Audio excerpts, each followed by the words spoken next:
지난 한 주간 평안하셨습니까? 지난 한 주간 지내면서 마음에 그런 생각이 들더라고요. 요즘은 소망하고 꿈꾸며 기도하면 좀 그대로 이루어졌으면 좋겠다. 왜냐하니까 여러 가지 어려움들을 이렇게 하나하나 지나면서 쉽게 끝나지 않는 일들이 주변에 많이 있는 것 같습니다. 특별히 코로나19 열심히 노력하고 있으지만 또 많은 성도들이 간절한 마음으로 하나님이 이 바이러스 문제를 해결해 주시도록 기도하지만 쉽게 떠나지 아니하고 계속해서 우리를 좀 괴롭히고 있지 않습니까? 이런 것을 겪을 때마다 하나님께서 우리들이 간절히 기도할 때마다 속히 응답해 주시면 너무나 좋겠다. 그리고 무엇이든지 마음에 소망하는 것들이 있다면 그대로 이루어지면 너무 좋겠다라는 생각을 합니다. 실제로 하나님은 우리가 기도할 때 주 안에서 믿음으로 하나님의 말씀을 따라 간구할 때 응답해 주시는 분이십니다. 시간적 차이가 있을 뿐입니다. 때로는 우리가 우리의 욕심껏 기도하기 때문에 우리가 기도한 대로는 응답되지 않는다 할지라도 하나님이 원하시는 대로 하나님의 뜻대로 반드시 이루어진다는 것입니다. 그러니 낙심하지 마십시다. 우리 주변에 소망하는 것들이 있다면 계속해서 기도하십시다. 하나님은 분명히 하나님의 때에 하나님의 방법으로 이루실 것이기 때문입니다. 이스라엘 백성들도 고통 가운데 간절히 기도할 때 하나님이 그들에게 찾아오셨죠. 그리고 도저히 꿈꿀 수 없는 일들을 하나하나 이루어 주시지 않습니까? 애굽에서 출애굽하는 일, 그리고 홍해를 가르시고 또 시내산으로 인도하신 일. 시내산, 여러분 아무리 애굽에서 많은 양식을 가져왔다고 해도 이곳에서 1년을 머무는 동안 모든 것을 먹고 또 생존할 수 있었다는 것, 하나님의 은혜 아닙니까? 하나님께서 하나하나 인도하신 걸 보면 하나님은 우리가 기도한 것보다 더 좋은 곳으로 주실 뿐만 아니라 항상 우리가 소망하고 바라면 이루어 주시는 분이시라는 것을 다시 한번 경험하게 되는 것입니다. 이스라엘 백성이 시내산에 한 1년 정도 머물렀을 때 하나님은 이제 가나안을 향해서 떠나라고 하시죠. 그래서 우리가 읽고 있는 이 민수기의 말씀을 보면 1장부터 4장 사이에는 진을 잘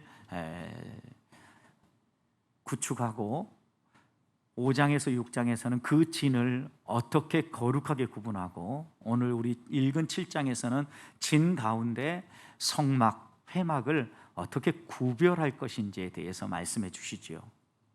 결국 우리들의 삶의 중심에 하나님을 모시고 구별된 하나님의 사람으로 머물든지 떠나든지 어디를 향하여 가든지 살라고 당부하고 있는 것이죠. 특별히 하나님께서 이들에게 말씀하시는 말씀, 하나님의 성막을 완성하고 하나님 앞에 구별하여 드리는 날, 하나님은 그들의 헌신을 받으시고 하나님께서 그들에게 말씀하여 주시지 않습니까? 또 오늘 우리가 함께 읽었던 1절 말씀을 보시면은요, 성막을 완성했다, 장막 세우기를 끝냈다라고 시작을 하지요. 그리고 이렇게 장막 세우기를 끝난 날에 그들이 그 성막 장막만이 아니라 그 장막에서 쓰는 여러 도구들 하나님 앞에 거룩하게 구별하여 드렸다라고 기록하죠. 그런데 이렇게 장막이 완성된 날, 성막이 완성된 날은 출애굽기 40장 17절 말씀을 보면 그들이 출애굽한 지 2년 1월 1일이라고 그랬습니다. 그러니까 이들이 출애굽한 지 약 1년 지나고 나서 둘째의 1월 1일 날 이들이 성막을 완성했다라는 겁니다.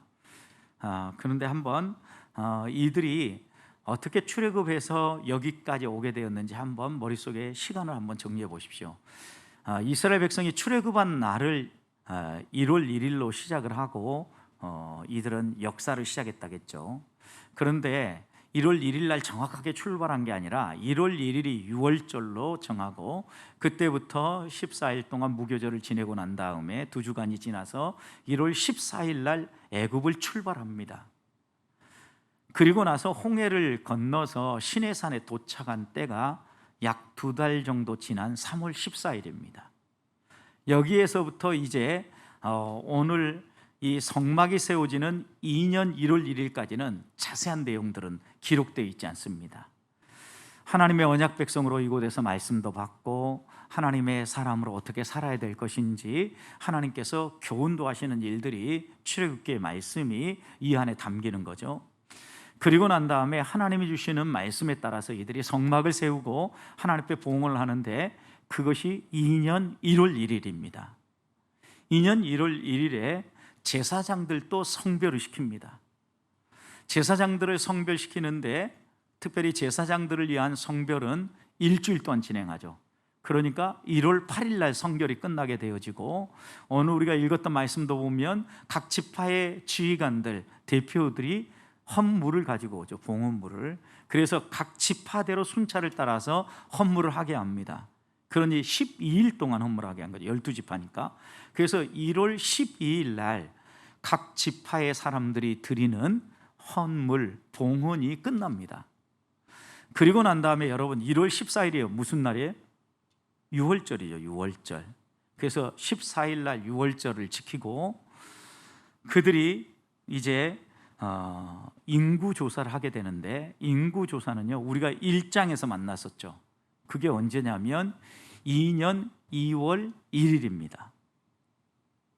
둘째 6월절까지 다 지내고 난 다음에 두 번째 6월절을 보내고 2년 1월 1일 날 인구조사를 하고 드디어 이들이 두 번째 6월절과 함께 부정한 사람들을 위하여서, 왜냐하면 지난해 우리가 살폈던 것처럼 부정한 사람들은 정결 시간들을 보내죠. 그래서 이런 부정한 사람들을 위한 6월절도 지키게 합니다. 이게 2월 14일 날 하게 해요.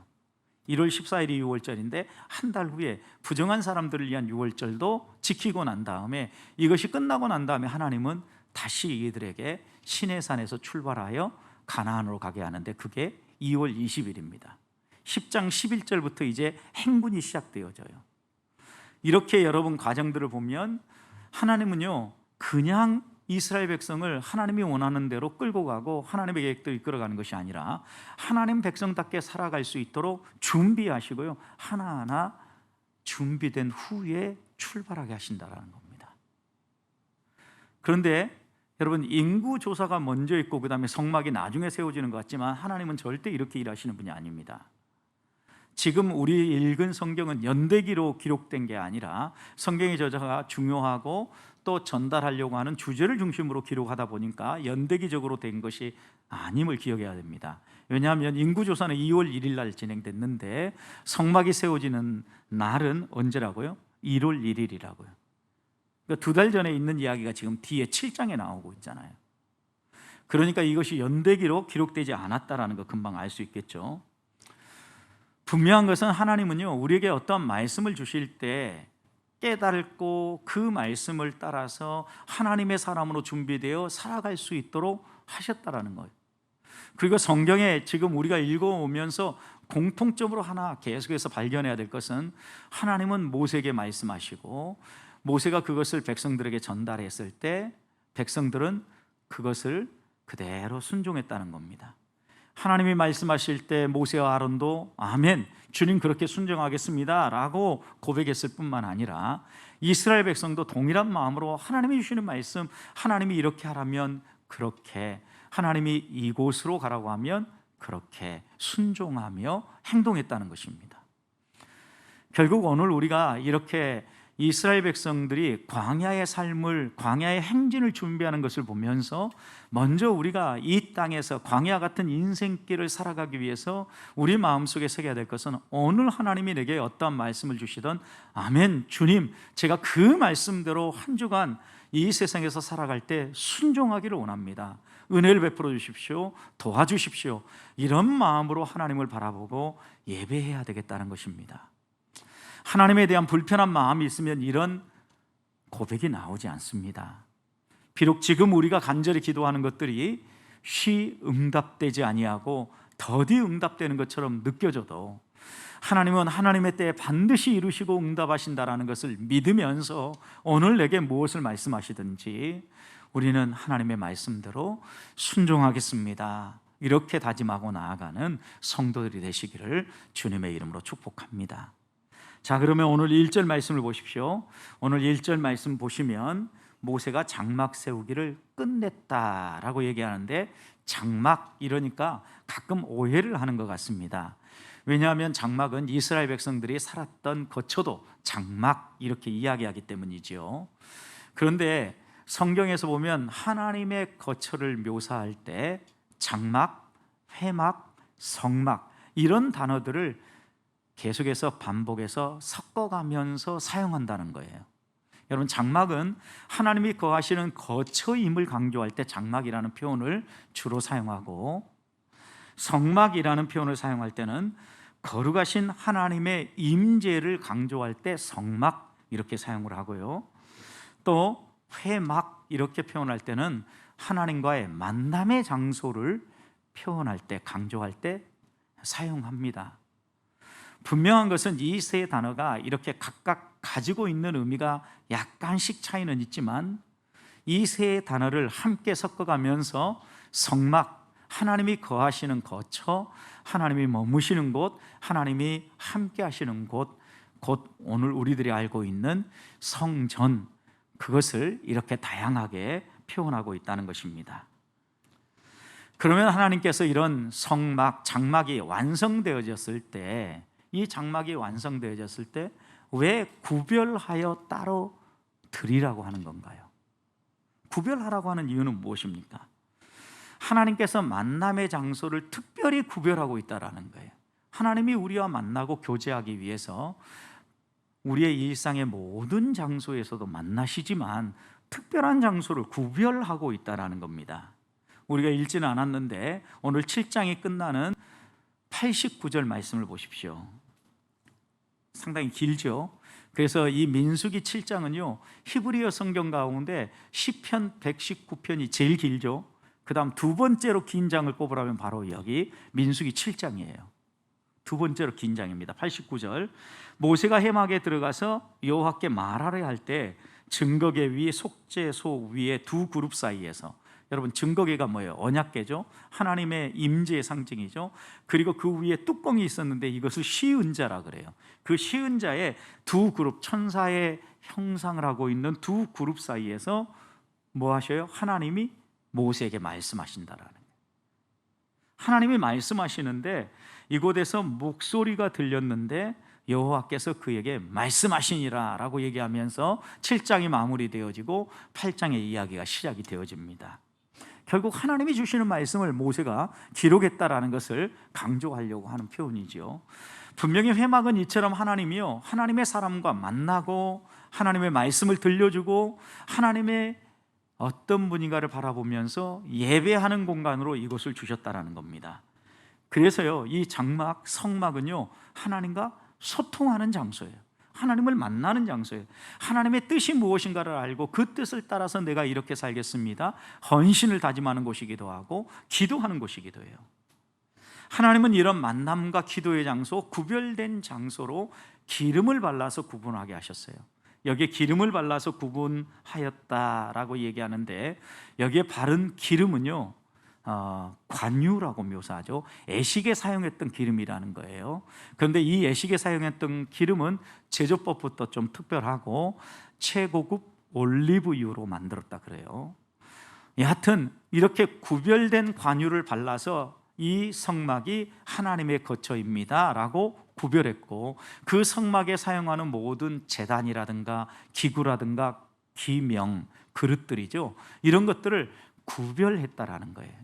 여러분, 그런데 생각해 보십시오. 갑자기 어떤 그릇을 기름을 바른다고 해서 그 그릇이 달라집니까? 똑같은 텐트인데 그 텐트에 갑자기 기름을 바르니까 텐트가 새로워집니까? 안 그러죠. 다 동일해요. 그런데 하나님은 왜 이렇게 특별한 기름을 만들게 하시고 그 관유를 발라서 구별하는 애식을 하게 할까요? 하나님을 만나는 장소에 뭔가가 다르다라는 것을 이들이 느끼게 하려 하는 것이고, 또 하나는 이렇게 기름을 바르고 구별함으로 말미암아 이 장소를 그들은 하나님을 만나는 장소로, 하나님과 소통하는 장소로 인식하고 하나님과 만나기 위해서는 이 자리로 나오는 것이죠. 무엇보다도 하나님은 기름에 어떤 효과가 있어서가 아니라 그것을 구별하여 드리는 사람들이 새로운 마음을 가지고 그곳을 대하고 그곳에서 하나님을 바라보라고 하나님은 이렇게 구분짓게 만들고 있다는 겁니다. 그렇다고 하면 여기에서 우리도 하나님을 만나기 위해서 내 삶에 있어서 구별된 것이 있는가를 한번 살펴봐야 합니다. 하나님을 만날 수 있도록 하나님께서 이렇게 구별짓게 한다는 것은 우리에게도 오늘 특별하게 구별짓게 하신다는 걸 잊지 말아야 합니다. 우리가 구분해야 될 것이 무엇입니까? 우리의 삶에 있어서 장소를 구별해야 합니다. 내 삶의 자리에서 하나님을 만나는 장소를 구분해야 되는데, 여러분 가정에서 그런 만남의 장소를 기도의 골방 이렇게 이야기를 합니다. 성도 여러분, 여러분에게는 여러분 가정에 기도의 골방이 있으십니까? 하나님을 만나는 특별한 장소가 있느냐는 것이죠. 또 우리가 이렇게 일하는 일터가 있는 반면에 이렇게 예배당에 나와서 하나님을 예배할 때 우리는 이 예배당, 이 교회를 뭐라고 얘기합니까? 하나님을 예배하는 곳, 하나님을 만나는 곳, 하나님의 음성을 듣는 곳 이렇게 얘기하죠. 그래서 가정에서 예배할 때보다 예배당에 나와서 예배할 때 우리의 마음가짐이 좀 달라지잖아요. 왜? 구별되어지니까. 하나님이 이렇게 우리의 삶에 있어서 장소를 특별히 구별지면서 그곳에 들어갈 때 우리의 마음가짐도 새롭게 하면서 하나님 앞에 나오라고 말씀하시는 겁니다. 자연스럽게 우리의 침상에서 기도할 수도 있습니다. 또 우리가 일하는 일터에서 기도할 수도 있습니다. 그런데 특별하게 기도의 골방을 따로 세우고 그곳에 들어가서 기도할 때 우리의 마음가짐이 사뭇 달라지는 거 아닙니까? 시간도 마찬가지입니다. 여러분, 하나님이 24시간을 주셨지만 이 24시간 내에 쉬지 않고 기도하는 것, 우리가 하나님을 의식하며 살아가는 것이라고 얘기하지만 매 순간마다 하나님께 집중하여서 기도하는 것이 쉽지 않죠, 여러분. 그래서 우리들이 하나님 앞에 우리의 시간을 따로 떼는 겁니다. 시간을 따로 떼는 가장 대표적인 시간이 언제입니까? 주일이에요, 주일. 하나님께서 일주일 동안 일하시고 제7일 안식하셨던 것처럼 우리들도 일주일 동안 이 땅에서 여러 가지 우리에게 맡겨진 사명들을 감당하다가 7일 주일을 따로 떼어서 하나님을 예배하는 시간으로 구별짓는 거예요. 저는 우리 보배교회 성도들이 주일을 거룩하게 지킬 수 있기를 소망합니다. 따로 떼야 합니다. 시간의 거룩함을 따로 떼놓고 이 날은 하나님을 만나고 생명을 살려내고 주께 봉사하는데 우리의 시간을 별도로 사용해야 됩니다. 이것만이 아니죠. 우리가 가진 물질, 우리가 가진 시간과 함께 여러 가지 재능, 우리의 삶이 있어요. 이 가운데에도 하나님 앞에 특별히 따로 떼는 게 있어요. 구별하여서. 그럴 때 우리의 마음이 달라지는 거예요. 여러분 10의 1조를 뗄 때도 마찬가지죠. 특별하게 떼면서 하나님, 정말 내가 하나님의 은혜로 오늘 그리고 또 이번 한 달도 살게 되었습니다. 고맙습니다. 하나님, 이 마음 가지고 평생 하나님 의지하며 살게 해주십시오. 이런 마음으로 여러분 떼지 않습니까? 구분 짓는 거예요. 구분. 무엇을 위해서요? 하나님을 만나기 위해서. 하나님을 만나는 장소, 시간, 하나님을 만나기 위해서 우리 안에 구별돼야 될 것들을 하나님이 말씀하고 있다는 것 기억하십시다. 사랑하는 성도 여러분, 한 주간 살아가는 동안 우리의 삶이 하나님을 만나지 않고는 풍성한 삶, 우리를 위해서 약속하신 성도의 삶을 살기 어렵습니다. 한 주간을 살아가면서 우리의 시간과 장소와 우리의 생활을 따로 떼어 구별함으로 하나님을 만나고 하나님과 교제하고 하나님을 예배하면서 승리하는 성도들이 되시기를 주님의 이름으로 축원드립니다. 두 번째 2절 말씀을 보면 이렇게 성막을 세우고 따로 구분 지은 자 각 지파의 지휘관들이 2절 말씀을 보면 하나님 앞에 나오면서 봉헌을 했다, 헌물을 드렸다 이렇게 기록을 합니다. 여러분, 여기에 봉헌을 했다, 헌물을 드렸다라는 말씀이 무엇입니까? 2절 보십시오. 이스라엘 지휘관들 곧 그들의 조상의 가문의 우두머리요, 그 지파의 지휘관으로서 그 계수함을 받은 자들의 감독된 자들이 헌물을 드렸다라고 얘기하죠. 여기에 이스라엘의 지휘관은 지도자들로서 각 지파의 지휘관들, 각 지파의 우두머리라는 얘기예요. 각 지파의 우두머리로서 1장에 보면 각 지파마다 계수하는데 행군할 때 앞에서 지휘하면서 끌고 가는 지도자들을 세웠는데 바로 그 사람들이 나와서 하나님 앞에 봉헌했다라고 얘기하는 거죠. 여러분, 그러니까 이미 이스라엘 지파 안에서 지도자들을 하나님이 따로 돋보이게 만드시고 세우게 하셨다는 걸 알 수 있겠죠. 그래서 그들이요, 성막을 봉헌하고 구별하는 날에요, 자원하여서 봉헌물을 가지고 와요. 그 봉헌물이 무엇입니까? 3절을 보십시오. 3절을 보시면 그 봉헌물은 덮개 있는 수레 6대와 소 12마리였어요. 그런데 재미있게도 이 덮개 있는 수레 6대와 소 12마리를요 12지파의 지휘관들이 동일하게 드리고 있다는 거예요. 동일하게 한 사람이 소 한 마리씩 드렸고 두 사람이 함께 힘을 모아서 덮개 있는 수레 하나를 드렸어요. 여러분, 이랬으면 우리가 생각해 볼 수 있겠죠. 하나님이 이들에게 덮개 있는 수레를 드리라고 해서 드렸을까요?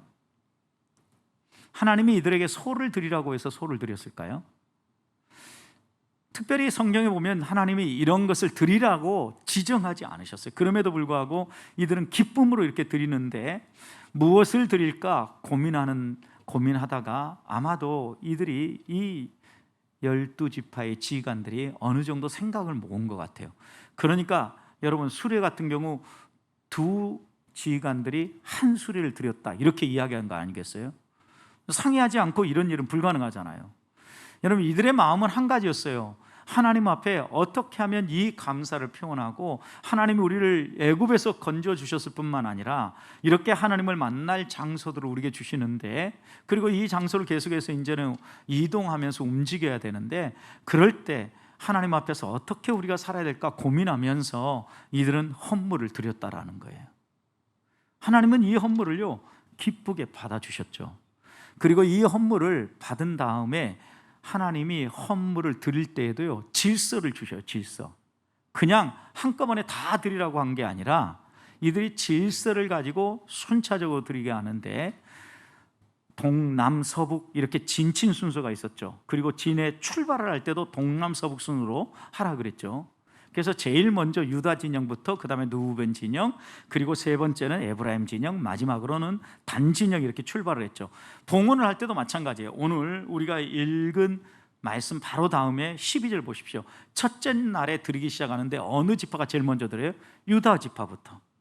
그래서 유다, 이사갈, 스불론 이렇게 하루씩 첫째 날, 둘째 날, 셋째 날에서 12날 동안 이들이 하나님 앞에서 드려요. 여러분, 여기에서 헌물을 드리는 모습, 헌물을 가져오는 모습을 통해서 우리가 하나 깨달아야 할 게 있습니다. 하나님을 만나러 나오는 하나님의 백성이 어떠한 마음과 어떤 자세로 나와야 될 것인지를 교훈해 주시는데, 하나님 앞에 나올 때 이들은 감사함으로, 자원함으로 헌물을 드렸다라는 거예요. 그리고 이 헌물을 드릴 때 재미있게도 동일한 헌물을 드렸다라는 것은요, 하나님께서 이들에게 동일한 은혜를 베풀어 주셨을 뿐만 아니라 어느 지파도 차별하지 아니하고 무엇을 드리든지 드린 그것을 소중하게 받아주셨다라는 거죠. 지파의 수를 센 걸 보면 어떤 지파는 수가 많고 어떤 지파는 수가 적어요. 그러나 지휘관들은요 동일하게 드립니다. 또 보십시오. 우리가 지휘관이 되고 지도자가 되었다라는 것은요 앞장서 헌신하는데, 지휘관들이요 백성들에게 이 수레 값을 모은 게 아니에요. 여러분, 오늘날로 수레 값으로 환산한다고 생각해 보십시오. 아마도 성막의 도구들을 운반하는 데 쓰는 수레였으니까 화물 1톤 트럭 하나를 하나님께 봉헌한다고 생각해 보십시오. 지파의 지도자들이 힘껏 헌신하여서 그냥 자원해서 그냥 생색내듯 드린 게 아니라요 정말 힘을 다해서 드린 거예요. 그리고 이스라엘을 가보면 알겠지만 이스라엘은 소가 없어요. 소가 많이. 바산의 암소들이라고 해서 바산 높은 지역에 소들이 살았기 때문에 그 소를 바산으로부터 가져와야만 이스라엘 소가 있었거든요. 값이 저렴하지 않았다는 얘기죠. 여러분, 힘껏 헌신하고 있는 지파의 지도자들을 보는데, 하나님께서는 이렇게 힘껏 자원하여서 드리는 헌물을 기쁘게 받으셨을 뿐만 아니라 하나님 앞에 항상 예배할 때마다, 헌물을 드릴 때마다 질서 있게 규모 있게 드리게 하고 있는 모습을 우리가 보게 되는 겁니다. 여기서 우리의 마음에 새겨야 될 교훈이 무엇입니까? 하나님 앞에 나아갈 때 하나님이 귀히 보시는 것은요, 재물이 얼마나 많냐 적냐, 그것이 얼마나 비싼 것이냐 아니면 저렴한 것이냐, 이런 것을 따지는 것이 아니라 자원하며 힘껏 기쁨으로 헌신하는 그 헌물을 기쁘게 받으신다라는 것입니다.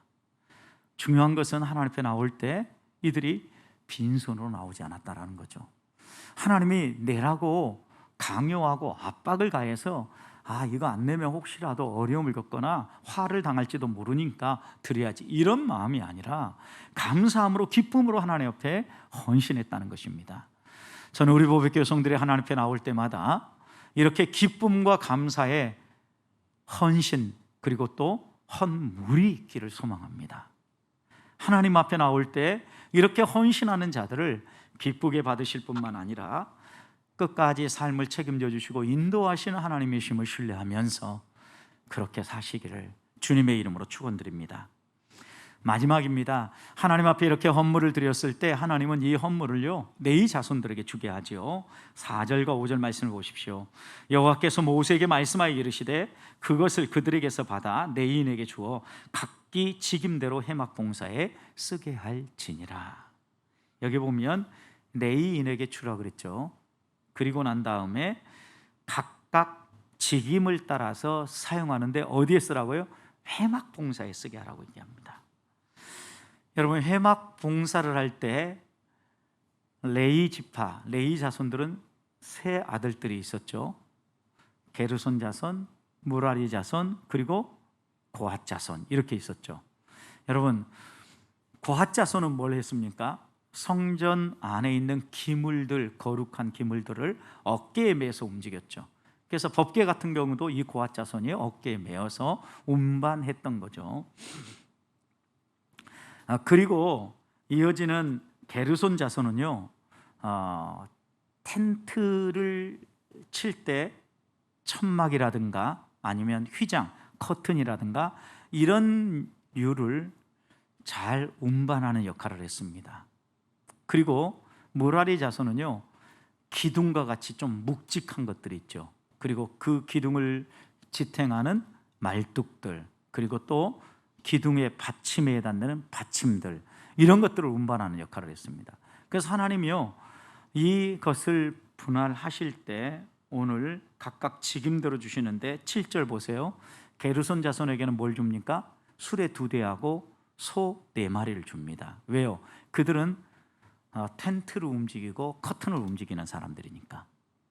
그리고 그 다음에 보면 무라리 자손에게는요, 수레 4대를 줘요. 그리고 황소 8마리를 주는데 이들은 기둥과 같이 묵직묵직한 거 움직이는 거죠. 그러나 고핫 자손에게는 아무것도 안 줍니다. 왜요? 그들은 어깨에 짊어져서 운반했기 때문에.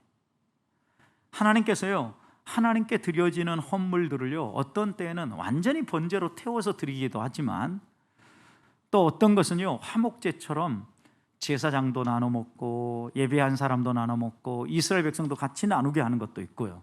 또 어떤 것은 요제로 흔들어서 드린 것은 전부 다 제사장 몫이다 하면서 제사장에만 주는 것이 있어요. 그런데 오늘 본문에 드려지는 헌물들은 보세요, 전부 다 회막 봉사를 위해서만 사용하고 나눠줘요. 그러니까 하나님 앞에 드리는 헌금, 헌물, 이런 것들이요, 여러 가지 다양한 목적을 따라서 하나님을 예배하고 하나님의 백성, 예배 공동체인 이스라엘 백성이 건강하게 서는데 사용되어졌다라는 거예요. 결국 하나님은 우리 각자에게 때를 따라 은혜를 베푸시고 공급해 주실 뿐만 아니라 하나님이 이렇게 은혜 베푸신다라는 걸 믿으면서 회막 봉사라든가 주의 일이라든가 이스라엘 백성이라든가 예배하는 공동체로서 이 공동체가 건강하게 설 수 있도록 각각 헌신하며 필요를 따라 섬기게 하신다라는 겁니다. 하나님은 획일적인 분이 아니십니다. 우리에게 은혜를 주실 때에도 믿음의 분량을 따라 은혜를 주시고, 또 하나님께서 우리 각자에게 무엇을 베풀어 주실 때에도 어떤 사람에게는 1달란트를 주지만 어떤 사람에게는 2달란트, 어떤 사람에게는 5달란트를 줍니다. 그런데 내가 적게 받았다고 해서 결코 우리들이 불평하고 원망하지 안아야 될 이유가 있습니다. 이유가 무엇입니까, 여러분? 하나님이요, 많이 주신 자에게는요, 많이 찾으신다라는 거예요. 하나님이 주신 것은요, 주의 나라와 하나님의 영광을 위해서 헌신하라고 주신 거예요. 나만 누리고 나 폼내고 나 잘 살라고만 주신 것은 아니라는 거죠. 내가 누릴 뿐만 아니라 주의 공동체, 예배하는 공동체가 건강하게 설 수 있도록 함께 세우며 서로 나누며 섬기라고 하나님이 주셨다라는 것을 잊지 마십시다. 말씀을 마무리합니다. 하나님이 이스라엘 백성이 가나안을 향하여서 나아갈 수 있도록 하나하나 준비하시는데, 특별히 우리의 삶에 있어서 항상 하나님을 만나고 하나님과 동행하는 것이 중요하기 때문에 우리의 삶에 있어서 하나님을 만나기 위해서 구별해야 될 것이 무엇인가 교훈하고 있습니다.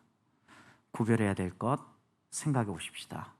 그리고 하나님 앞에 나올 때마다 내게 감사한 마음이 있는가, 기쁨으로 자원함으로 하나님 앞에 무언가를 드리고자 하는 마음이 있는가 살펴보면서, 하나님, 내가 하루하루 한 주 한 주를 살아갈 때마다, 남은 생을 살아갈 때마다 하나님을 향한 이런 감사의 마음이 끊어지지 않게 해주십시오 라고 고백하고, 무엇보다도 이렇게 하나님 앞에 감사할 때 하나님이 각각의 필요를 따라서, 직임에 따라서 은혜를 베풀어 주시고 채워주신다는 걸 믿고, 우리에게 맡겨주신 부름의 상, 우리의 직임들 충성스럽게 감당함으로 하나님을 기쁘시게 하고 하나님을 영화롭게 하는 주의 자녀들이 되시기를 주님의 이름으로 축복합니다.